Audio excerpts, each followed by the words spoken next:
dan kesalahan kita.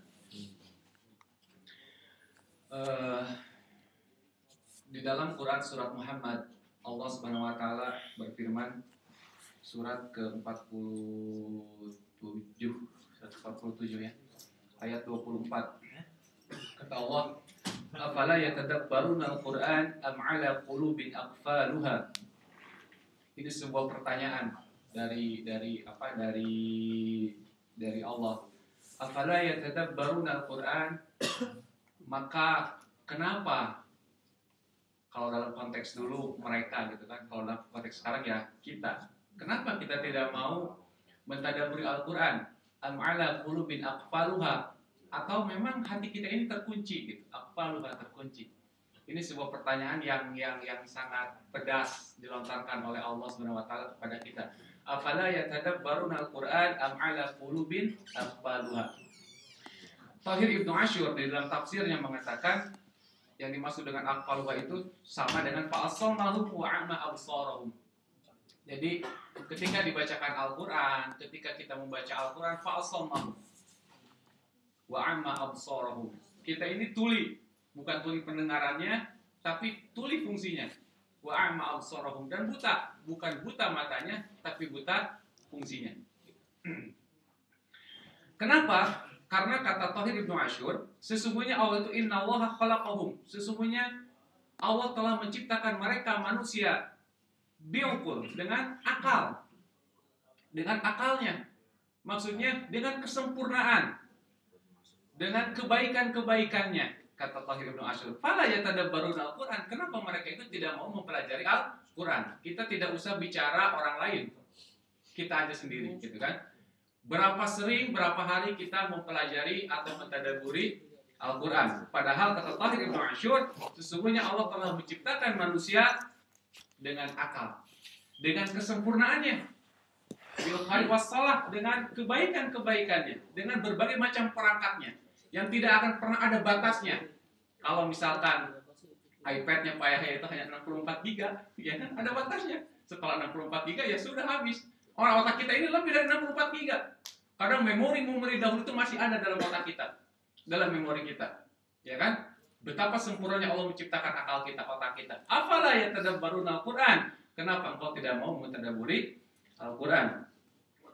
Tadabbur, masih kata Tahir Ibnu Asyur, maksudnya adalah memahami apa-apa yang terkandung dalam Al-Qur'an, apa-apa yang ada di balik segala masalah, itu tadabbur.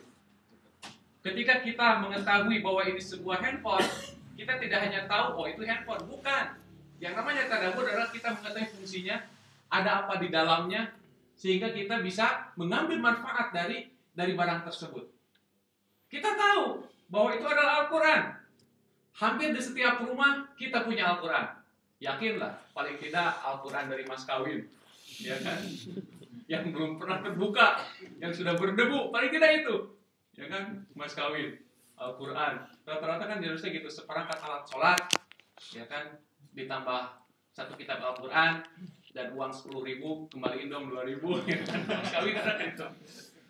Kayak gitu kan. Jadi paling tidak Quran dari mas kawin itu ada, gitu kan. Tapi kata Tahir Ibnu Asyur, yang namanya tadabbur itu bisa mengambil manfaat dari apa yang kita miliki itu. Kalau dalam ini adalah Al-Quran. Sama seperti handphone tadi gitu kan. Kalau kita hanya sekedar tahu ini handphone, tapi tidak bisa menggunakannya, tidak tahu fungsinya, tidak tahu dibalik kecanggihannya, ya buat apa? Bukan tadabbur itu.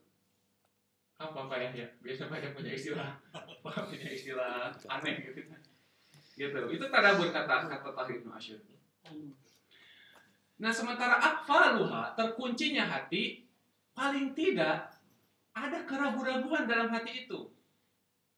Kalau tidak ingin disebut sebagai hatinya buta, paling tidak keraguan-raguan. Yang dimaksud dengan keraguan-raguan di sini, ya tidak berani mengamalkan, gitu kan? Tidak enggan untuk beramal dengan Al-Quran. Tidak mau memikirkannya apa yang ada dalam Al-Quran.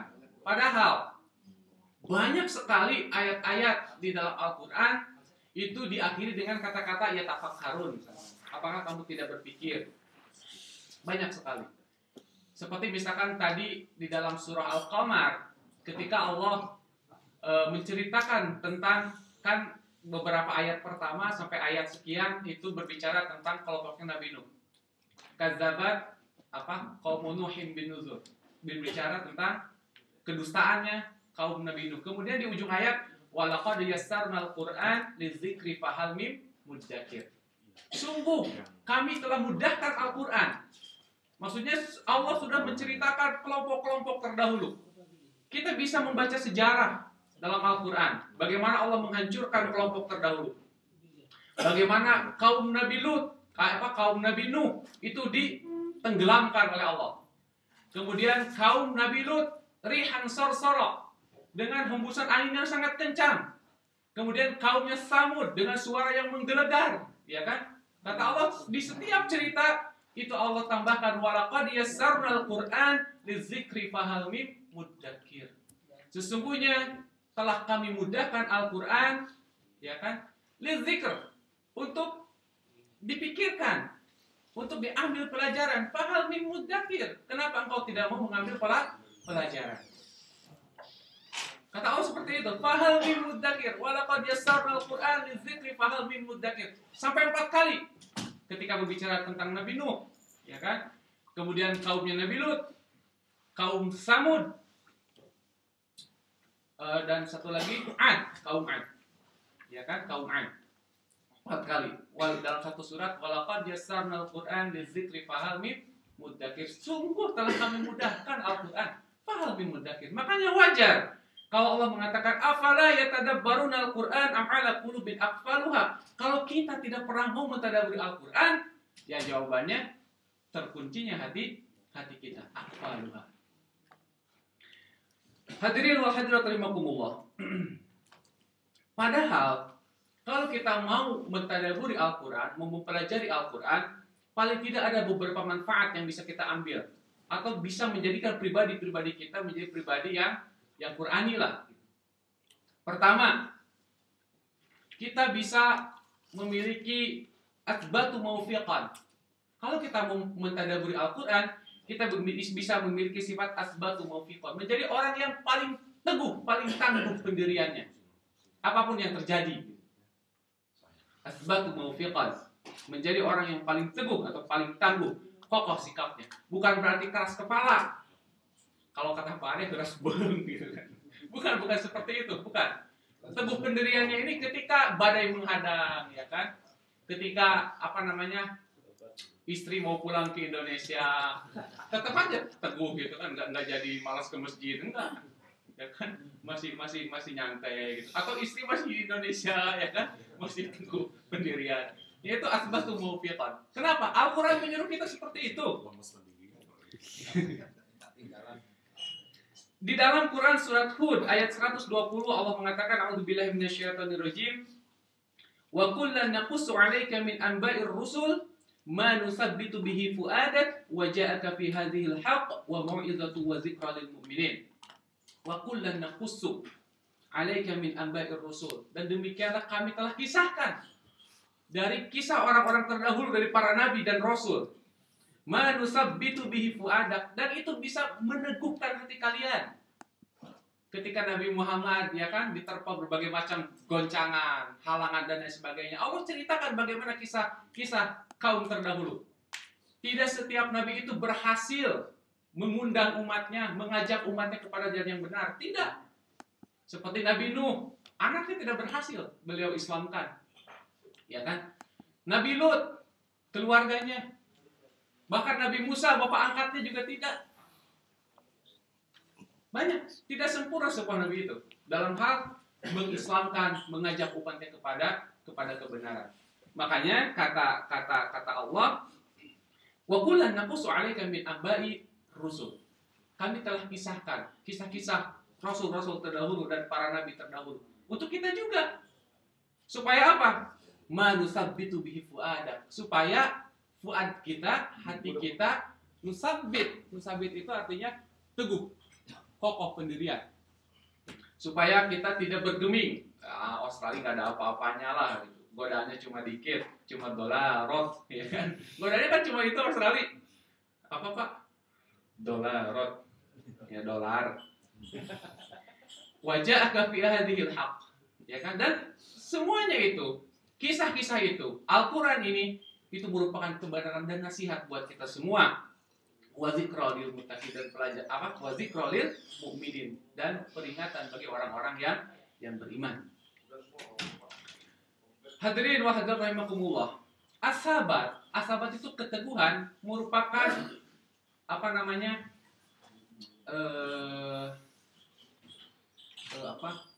Buah dari kesabaran, atau disebut dengan samratus sabar, buah dari kesabaran. Di dalam Quran surat Ali Imran ayat 146, Allah mengatakan, a'udzubillahi minasyaitonirrajim, wa ka'ayyin min nabiyyin qatala ma'ahu ribbiyuna katsirun fama wahanu lima asabahum fi sabilillah wa ma du'afu wa mastakanu wallahu yuhibbus sabirin. Dan betapa banyak dari para nabi qatala ribbiyuna, yang berperang, yang terbunuh, yang berjihad bersama orang-orang takwa bersama mereka. Fama wahanu, mereka itu tidak wahan. Wahan itu apa? Lemah, tidak menjadi lemah. Lima asabahum, atas apa-apa yang telah menimpa mereka. Bagaimana ketika Ibnu Mas'ud yang kurus katanya kan, ya kayak saya lah begini. Kurus, datang dari kelompok miskin, kemudian istilahnya ditantang oleh para sahabat, siapa yang mau membacakan Al-Quran di tengah-tengah kelompok orang kafir? Kata Ibnu Mas'ud, saya, katanya. Kata para sahabat, jangan engkau lah, kasihan kamu kan nggak punya saudara gitu kan? Kamu nggak punya saudara, nggak punya kerabat yang bisa melindungi kamu. Tidak, aku saja nggak apa-apa. Dibacakanlah surat Ar-Rahman di tengah-tengah orang-orang kafir. Ar-Rahman Al-Mau, digebukin kan? Udah gitu pulang ke ke para sahabat. Udah babak belur kalau kata Pak Iman kan, Pak Imannya nggak ada. Babak belur. Nah, inilah yang aku takutkan. Yang kami takutkan, apa yang akan terjadi kepada engkau, wahai Ibnu Mas'ud. Kata Ibnu Mas'ud, demi Allah, kenikmatan buat saya. Andaikan saya harus untuk berbuat seperti itu lagi, saya akan melakukannya. Coba. Malah nusabbitu bihi fuadak. Hatinya itu makin tangguh, makin kokoh gitu. Kita disuruh mau minta izin sholat saja kan susah. Susahnya minta ampun, ya kan? Zaman dulu tantangannya itu kan sebenarnya cuma keberanian kata-kata kita saja mau minta izin kan. Kita terlalu suudzon duluan kepada orang-orang non-muslim. Itu berarti masalahnya bukan di orang non-muslimnya sebenarnya. Setannya ada di dalam hati kita sehingga kita tidak mau minta izin. Untuk minta izin sholat aja kan kita masih susah gitu kan di sini. Padahal tantangannya cuma itu, ad-dolarat. Tantangannya cuma itu sebenarnya. Beda dengan kisah-kisah zaman terdahulu. Mereka itu tidak menjadi lemah. Padahal apa yang menimpa mereka jauh lebih besar daripada tantangan yang kita hadapi sekarang. Kita di sini tidak ada intimidasi. Ya kan? Mau sholat tinggal minta izin saja. Cuman ya ketakutan kita aja yang terlalu berlebihan. Takut tidak diizinkan, takut dikeluarkan. Itu saja sebenarnya. Gitu. Wa ma dha'ufu wa mastakanu. Mereka tidak menjadi dhaif, tidak menjadi lemah. Tidak menjadi jadi lunglai gitu. Wa mastakanu, dan tidak menjadi istakanu, tidak menjadi menyerah, tidak menyerah terhadap musuh-musuh mereka. Yang dihadapi musuh loh, benar-benar musuh gitu. Dolalul mubin. Dolalul mubin aduhum mubin. Musuh yang nyata yang mereka hadapi, bukan seperti kita. Kita kan musuhnya dalam pikiran kita musuhnya dalam hati kita, keraguan-raguan kita, musuh kita itu. Bukan musuh yang nyata sebenarnya. Kita mau sholat di bis saja kan ragunya minta ampun. Aduh, sholat jangan, berarti kita musuhnya, musuh kita sendiri gitu. Padahal dalam Al-Quran, makanya kalau kita mau mentadaburi Al-Quran, insya Allah hati kita itu bisa menjadi teguh. Athbatu mawfiqan. Hati kita itu bisa menjadi teguh untuk apa? Untuk menjalankan perintah Allah. Kemudian yang kedua, manfaat dari tadabbur Al-Quran itu arhabus sodron, bisa menjadi orang yang berlapang dada, mudah menerima, mudah mengambil pelajaran. Kata Allah dalam Quran surah, saya lupa ini surah apa nih. Kata Allah, "Faman yuridillah ayyahdiyahu yashrah sadrahu lil Islam. Wa man yurid ayyudillahu yaj'al sadrahu dayyqan harajan. Ka'annama yas'adu fis sama'. Kadzalika yaj'alullahu rizqa 'alal ladzina la yu'minun." Kata Allah, "Faman yuridillah ayyahdiyahu yashrah sadrahu lil Islam." Barang siapa yang dikehendaki oleh Allah, tentu kehendak Allah itu tidak sekedar memilih orang, tapi ada usaha dari orang-orang itu untuk mendapatkan hidayah. Nah, kalau orang itu berusaha untuk mendapatkan hidayah, yashrah sadrahu lil Islam, Allah mudahkan juga jalannya. Gitu. Tidak ujuk-ujuk gitu kan. Orang yang asalnya pemabuk, penjudi dan lain sebagainya tiba-tiba jelek aja gitu kan. Jadi orang yang soleh, tidak. Tapi ada keinginan dulu, ada proses dulu. Nah, kalau keinginan semakin kuat, Allah semakin mudahkan jalannya. Yashrah sadrahu lil Islam. Gitu. Tetapi kata Allah, "Wa may yurid ayyudillahu yaj'al sadrahu dayyqan haraja." Tetapi kalau orang itu tidak ada keinginan untuk mencari jalan hidayah, maka Allah susahkan. Yaj'al sadrahu dayyqan haraja. Allah jadikan sempit hatinya gitu. Allah jadikan sesak hatinya. Ka'annama yas'adu fis sama', seolah-olah dia itu mendaki langit. Ini sebuah metafor dari Allah. Orang yang mendaki langit ya bagaimanapun juga nggak bisa, ya kan? Nah, makanya orang kalau tidak punya keinginan untuk mencari hidayah, ya sama susah gitu untuk mendapatkan hidayah. Bukan berarti saya mau belum dapat hidayah, bukan. Belum mencari hidayah. Karena kalau orang itu benar-benar mencari hidayah, insya Allah yashrah sadrahu lil Islam. Makanya orang yang banyak-banyak mentadabburi Al-Quran, dia akan memiliki arhabus sadron, kelapangan dada untuk mendapatkan kebenaran. Contoh lain misalkan,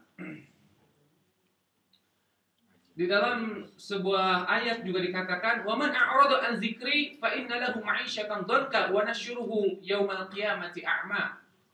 Barang siapa yang berpaling an dzikri, dari mempelajari Al-Qur'an, dari mentadabburi Al-Qur'an, bukan zikir ya. Zikir di sini bukan sekedar zikir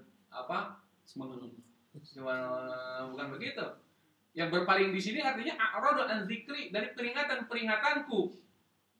Ai Al-Qur'an. Maksudnya falam yu'minu bih, tidak mau mengimaninya. Ya, iman di sini bukan hanya sekedar percaya. Saya yakin. Dari mulai A sampai Z, ketika dikatakan Al-Qur'an, percaya tidak? Yakin percaya. Tapi yang dimaksud dengan percaya di sini adalah percaya yang benar-benar percaya gitu. Mengamalkannya, membacanya, mentadabburinya. Kata Allah, "Wa man a'rada an dzikri", falam, maksudnya barang siapa yang berpaling dari Al-Qur'an, falam yu'minu bi, tidak mau beriman padanya, fa inna lahu ma'isyatan dhanka, maka sungguh bagi mereka itu kehidupan yang sempit, ma'isyatan dhanka, wa nahsyuruhum yaumal qiyamati a'ma, dan mereka akan dikumpulkan nanti pada hari kiamat a'ma, dalam keadaan buta. Itu manfaat kedua yang bisa kita ambil dari tadabbur Al-Qur'an. Kemudian yang ketiga, kalau kita mau mentadabburi Al-Quran, kita bisa memiliki a'maku fikran, pemikiran yang mendalam. Di dalam Quran surat An-Nahl ayat 44, Allah mengatakan, "A'udzubillahi minasyaitonirrajim, wa anzalna ilaika dzikra litubayyana lin-nas ma nuzila ilaihim wa la'allahum yatafakkarun." Seperti tadi saya katakan bahwa banyak sekali ayat-ayat yang diakhiri dengan kata-kata yatafakkarun, supaya mereka itu berpikir, atau apakah kamu tidak mengambil pelajaran? Banyak sekali ayat seperti itu. Kata Allah, "Wa anzalna ilaika dzikr", dan sungguh telah kami turunkan kepada engkau az-zikr, yakni Al-Quran, litubayyina lin-nas ma nazala ilaihim, untuk memberikan penjelasan kepada umat manusia gitu, untuk memberikan penjelasan mana yang haram, mana yang halal, dan lain sebagainya. Wala'allahum yatafakkarun, supaya mereka mengambil pelajaran, supaya mereka itu berpikir, supaya kita berpikir. Gitu. Banyak ayat-ayat yang menyuruh kita berpikir. Seperti misalkan Al-Qur'an mengatakan tentang khamar. Ya kan? Ayat apa? Quran surat Al-Baqarah 219 kan? Yas'alunaka 'anil khamri wal maisir. Kata Allah, mereka bertanya kepada engkau tentang khamar. Kul, katakanlah kepada mereka, fihima, di dalamnya itu ism, ada dosa, wa manafi'u linnas, ada dosa dan juga ada manfaat.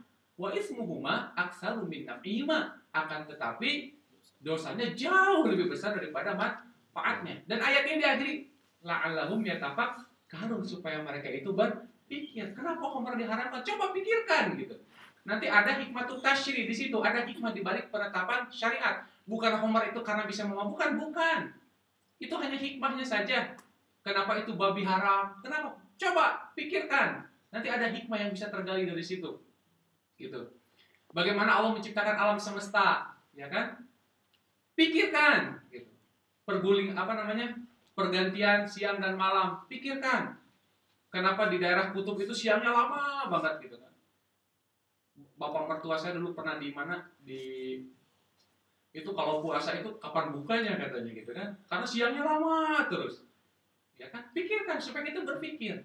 Banyak sekali ayat-ayat yang menyuruh kita berpikir. Makanya ciri ulul albab di dalam Quran surat Ali Imran ayat 191 itu cirinya adalah wayatafakkaruna ma fi khalqis samawati wal ard rabbana ma khalaqta hadza batila subhanaka faqina adzabannar. Itu rumusnya adalah ma khalaqta hadza batila, ya Rabbana, tidak ada sesuatu pun yang kau ciptakan itu sia-sia, walaupun hanya sekedar ba'udah, lalat, hanya sekedar lalat, itu pasti ada manfaatnya gitu. Supaya kita berpikir. Seperti misalkan contoh lainnya Allah menciptakan madu, ya kan? Dari madu itu keluar minuman, jadi obat. Itu banyak sekali ayat-ayat yang menyuruh kita berpikir. Coba baca surat An-Nahl tentang madu ayat 69. Yakhruju min butuniha syarabun mukhtalafu alwanuhu fihi syifaa'un linnas inna fi dzalika laayatin liqaumin yatafakkarun. Keluar dari perutnya itu syarabun, minuman, artinya an-nasl, madu. Mukhtalafu alwanuhu, dan warna itu macam-macam gitu kan. Madu itu kan gak semua warnanya sama, macam-macam gitu kata Allah. Fihi syifaa'un linnas, di dalamnya itu terdapat syifa, terdapat obat bagi manusia. Inna fi dzalika la ayatin liqaumin yatafakkarun. Sesungguhnya yang demikian itu terdapat ayat-ayat buat orang-orang yang berpikir. Gitu. Kemudian ketika Allah berbicara tentang pasangan, coba, ya kan? Yang sering kita baca. Luqman mungkin bentar lagi mau baca ayat ini. Ayat Luqman 21, Arum 21 kan? Ya kan? Arum 21 itu wa min ayatihi an khalaqalakum min anfusikum azwajan litaskunu ilaiha, dan seterusnya. Yang pernah menikah kayaknya hafal ayat ini gitu kan. Yang pernah menikah hafal ayat ini. Kalau tidak hafal keterlaluan. Nikah lagi. Kalau hafal ya nikah lagi gitu. Kalau kata Pak Yaya gitu ya. Makanya Pak Yaya pura-pura lupa dia. Biar dapat izin. Itu tentang pasangan. Kemudian tentang kematian, coba, pernahkah kita berpikir tentang kematian dan tidur kita? Padahal di dalam Quran surah Az-Zumar ayat 42 Allah mengatakan, Allahu yatawaffal anfus hina mautiha wallati lam tamut fi manamiha fayumsiku allati qada 'alaiha al-maut wa yursilul ukhra ila ajalin musamma inna fi dzalika laayatin liqaumin yatafakkarun. Kata Allah, Allahu yatawaffal anfus hina mautiha, sesungguhnya Allah yang mewafatkan orang-orang yang mati. Allah yang mewafatkan orang-orang yang mati gitu. Dan wallati lam tamut fi manamiha, dan orang-orang yang belum mati di dalam tidurnya. Sesungguhnya tidur itu merupakan kematian juga, Bu, Pak. Karena kata Allah, Allahu yatawaffal anfus hina mautiha, Allah yang mewafatkan orang-orang yang sudah mati, wallati lam tamut fi manamiha, dan orang-orang yang belum mati di dalam tidurnya. Akan tetapi kata Allah, fayumsikul lati qada 'alaihal maut. Nah, orang yang Allah inginkan kematiannya, Allah tahan ruhnya. Fayumsikul lati qada 'alaihal maut. Allah tahan orang-orang yang sudah mati ruhnya itu. Akan tetapi wa yursilul ukhra ila ajalin musamma, dan Allah kembalikan ruh orang yang masih tidur itu sampai batas waktu yang ditentukan. Apakah kita tidak mengambil pelajaran dari sini? Sesungguhnya tidur merupakan miniatur mati. Kalau kita bermimpi buruk, dalam kematian pun ada mimpi buruk nanti. Bagaimana orang-orang yang mimpi indah, ya kan, dalam tidur? Ya, orang-orang yang soleh juga nanti di dalam alam kuburnya mimpinya mimpi indah, ya kan? Mimpinya mimpi kebaikan, mimpinya mimpi kesenangan. Itu tentang kematian. Pokoknya banyak sekali yang diakhiri dengan kata-kata ya tafakkari. Banyak sekali. Nah, kita harus ngambil pelajaran. Yang keempat, manfaat dari tadabbur Al-Quran adalah awsa'u nazaran, pandangan yang luas, tidak picik, tidak jumudul ain. Jumudul ain itu konservatif, tidak apa namanya, tidak apa, kurung batokeun kalau kata bahasa Jerman, tidak kurung batokeun, tidak takabur. Takabur itu merasa benar sendiri, tidak gitu. Orang yang sering membaca Al-Quran itu tidak merasa paling pintar, tidak merasa paling benar, tidak mudah menyalahkan orang lain. Ini yang bisa diambil dari apa? Tadabbur Al-Quran. Orang yang sering mentadaburi Al-Quran itu kalau mau bertindak memikirkan sebab akibat. Kalau saya begini nanti gimana, ya kan? Kalau saya berbuat maksiat nanti gimana itu? Itu orang-orang yang sering mentadaburi Al-Quran, insya Allah pandangan yang luas nantinya. Jadi banyak mikir gitu, banyak berenung. Makanya kata Rasul,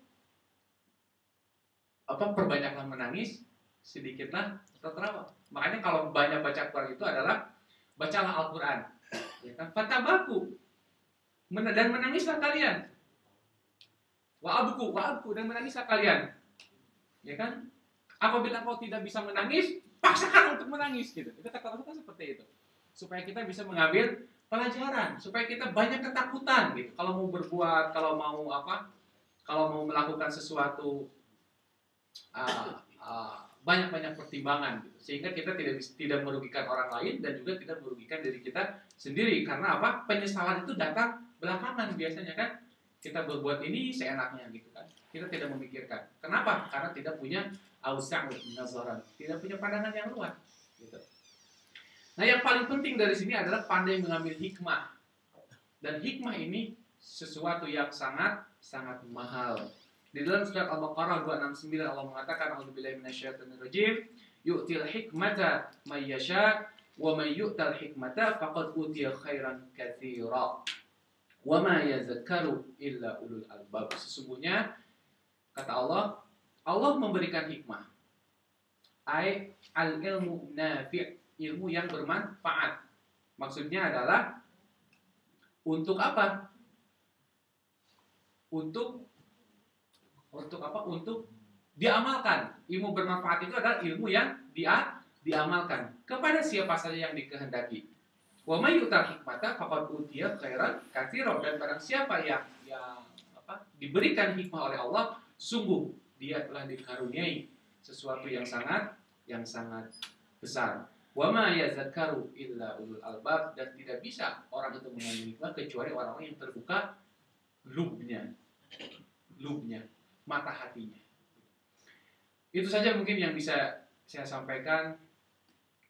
Ada beberapa lagi tapi Bang Zul udah berkedip-kedip genit sama saya ya. Gitu, jadi kita akhiri saja. Mudah-mudahan ada manfaatnya. Semoga kita senantiasa semakin akrab dengan Al-Quran. Kita tidak menjadi orang-orang yang kata Allah aqfaluha, orang-orang yang terkunci hatinya. Afala yatadabbaruna Al-Quran am ala qulubin aqfaluha. Satu ayat ini sebagai penutup dalam Quran surah Al-Furqan. Allah mengatakan, ini kata-kata Rasul, ya Rabbi inna qaum ittakhadha hadzal Qur'ana mahjura. Wahai Rabbku, sesungguhnya umatku itu kami sangat saya khawatirkan menjadikan Al-Quran ini mahjur, sesuatu yang ditinggalkan. Banyak para ulama mufassirin yang menafsirkan kata mahjuro. Bahkan Ibnu Taimiyah mengatakan orang yang tidak pernah khatam dalam sebulan Al-Quran termasuk orang yang meninggalkan Al-Quran. Masya Allah. Kita wah setahun sekali Ramadan unggul, ya kan Ramadan saja. Naudzubillah min dzalik. Ya paling tidak setiap ayat bisa kita tadabburi, seayat demi seayat, ya kan.